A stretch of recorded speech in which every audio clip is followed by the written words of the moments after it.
사랑하는 성도 여러분, 12월 4일 금요일 아침입니다. 하나님의 은혜와 평강이 함께하기를 축복합니다. 오늘 우리에게 주시는 하나님의 말씀은 다니엘서 8장 15절에서 27절까지의 말씀입니다. 우리 다 같이 25절 말씀 같이 읽도록 하겠습니다. 그가 꾀를 베풀어 제 손으로 속임수를 행하고 마음에 스스로 큰 체하며 또 평화로운 때에 많은 무리를 멸하며 또 스스로 서서 만왕의 왕을 대적할 것이나 그가 사람의 손으로 말미암지 아니하고 깨지리라. 아멘. 다니엘이 그 순양과 순염소의 그 뿔 환상을 바라보고 아주 충격을 받았습니다. 그래서 그 환상으로 인해서 도대체 이것을 어떻게 해석해야 할지 어안이 벙벙해서 굉장히 그 어려움을 겪게 되었습니다.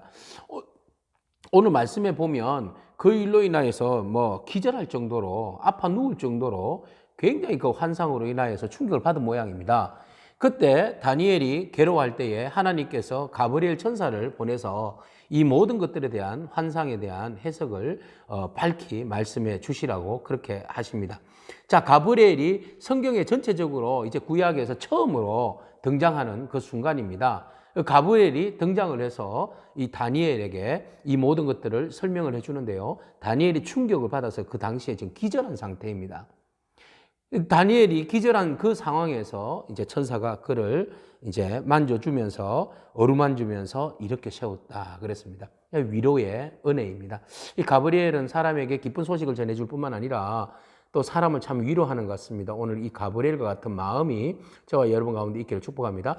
자, 이렇게 이제 다니엘이 본 환상에 대해서 말씀하시기를 하나님께서 말씀하시기를 이 환상은 정한 때에 관한 것, 그러니까 정한 때 끝에 관한 것이다 이렇게 말씀하고 계세요. 이것은 바로 세상의 끝, 종말, 마지막 때에 관한 그런 예언이다 이렇게 말씀하고 계시는 겁니다.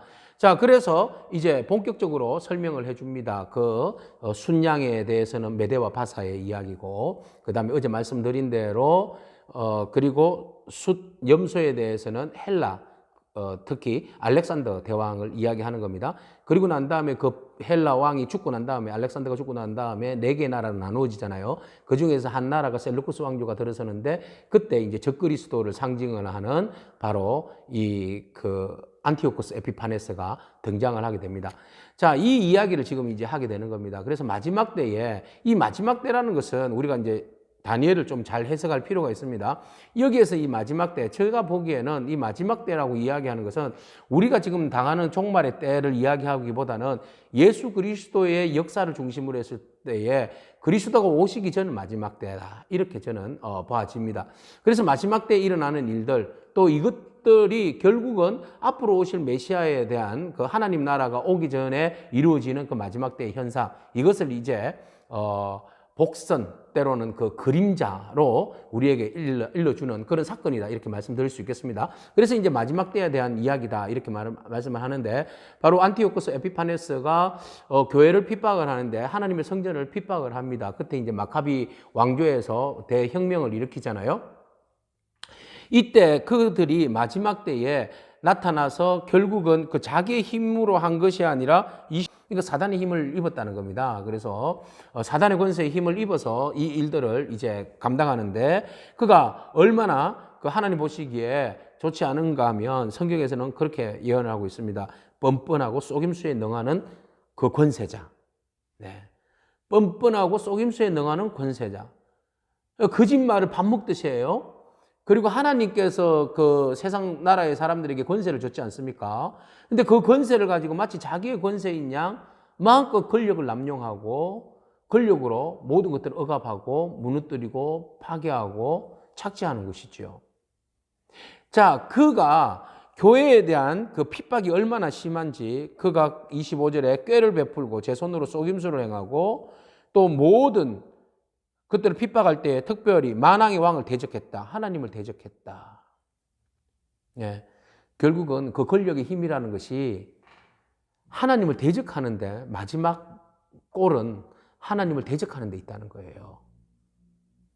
우리가 여기에서 깨어 있어야 합니다. 세상의 모든 권력과 권세가 우리가 너무 이렇게 문자적으로 해석하는 것은 무리가 있겠지만, 그러나 그 권세의 내면에는 오늘 본 말씀 보니까 그 힘이 자기의 힘으로 된 건 아니다. 세상 권세의 힘은 결국은 공중권세 잡은 자들의 그 합작품이고 그 일로 인하여서 교회를 핍박하고 믿음의 사람들을 핍박하고 하나님 나라를 위협하고 하나님 나라를 공격하고 그렇게 해서 결국 하나님 나라가 이 땅에 도래하지 못하도록 온갖 방법과 술수를 행하고 있다라는 것이죠. 자, 이로 인하여서 피해를 보는 사람들은 누구입니까? 신앙하는 사람들입니다.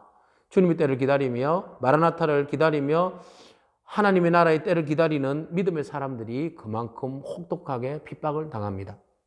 메시아가 오시기 전에 안티오쿠스 에피파네스를 통해서 성전이 제우스 신상으로 더러워지고 많은 사람들이 죽임을 당했습니다. 로마 시대 때 많은 핍박을 당했습니다. 헤롯으로 인하여서 아이들이 대학살을 당하게 되었습니다. 믿음을 지킨다는 이유로 초대교회의 많은 크리스찬들이 카타콤에 숨어 지내면서 순교를 거듭났습니다. 그리고 수없이 많은 시간들이 흘러오면서 교회는 더욱더 많은 핍박을 받고 특별히 공산주의 치하 아래에서 많은 어려움을 당하고 제국주의 아래에서 많은 핍박을 당하게 되었습니다. 오늘날 포스트 모더니즘의 시대에 교회는 또 다른 다양한 정신적, 가치적, 절대적, 철학적 위협을 당하고 있습니다. 마지막 때에 주님 오시는 그날까지 지금도 수없이 많은 나라들 사이에 기독교인들이 핍박을 받고 있는 걸 우리는 잘 알고 있습니다. 그 핍박은 끝나지 않는다는 것이죠. 주님 올 때까지. 그러나 그 모든 것들은 정한 때가 있다는 것입니다. 하나님께서 이 예언의 말씀을 보여주시는 것은 세상 나라 권세자들이 자기의 권세로 모든 것들을 장악하고 자기의 힘을 뻗치고 그것으로 인하여서 핍박하고 나아가지만 결국은 그 모든 권세는 정함이 있다. 하나님께서 허락하신 그 권세는 정함이 있다는 겁니다. 그래서 그 정함이 끝나면 그 어떠한 그 강력한 왕도 나라도 무너지게 되어 있다는 겁니다. 그러나 여러분 하나님의 나라는 영원합니다. 지금 다니엘을 통하여서 계속 보여주시는 말씀은 우리 핵심은 그겁니다. 수없이 많은 나라들이 하나님 주시는 권세 아래서 흥망성쇠를 거듭하지만 영원히 망하지 않는 나라가 하나가 있습니다. 그것은 바로 하나님의 나라입니다. 그 하나님의 나라의 백성들은 세상 나라로 인하여서 많은 고난과 어려움을 당할 수 있습니다. 그러나 그 모든 것들은 정한 때가 있습니다. 정한 때가 지나면 성소를 깨끗게 하고 믿음의 사람들을 깨끗게 하실 줄로 믿습니다. 그러므로 우리에게 주어진 시간들 속에서 여러분 힘들어하지 마시고 힘을 내시기를 축복합니다. 모든 건 정한 때가 있어요. 항상 믿음의 사람들에게는 하나님이 살아계시잖아요. 그래서 여러분 절망하지 않기를 바랍니다. 분명히 좋은 일이 있을 줄로 믿습니다. 좋은 일은 분명히 있습니다. 참고 인내하고 기다리는 자들에게 하나님께서 놀라운 은혜의 축복을 다해 주실 줄로 믿습니다. 아멘. 기도하겠습니다. 하나님 감사합니다. 정한 때에 끝나는 날에 하나님께서 일어날 일들을 보여주셨습니다. 세상의 나라는 결국적으로 종말을 향하여서 달려가지만 그러나 종말 도성에서 믿음의 사람들에 대한 박해와 핍박이 얼마나 심한지 우리는 그것을 잘 알고 있고 실질적으로 경험하고 있습니다. 하나님, 그러나 믿음의 사람들은 이 땅에 있지 아니하고 우리는 천국의 소망을 두는 자로서 이 땅 가운데 하나님 믿음으로 우리가 인내하고 참게 하여 주시옵소서. 하나님께서 정한 때가 지나면 믿음의 사람들을 다시 이렇게 세워주시고 은혜를 베풀어 주실 줄로 믿습니다.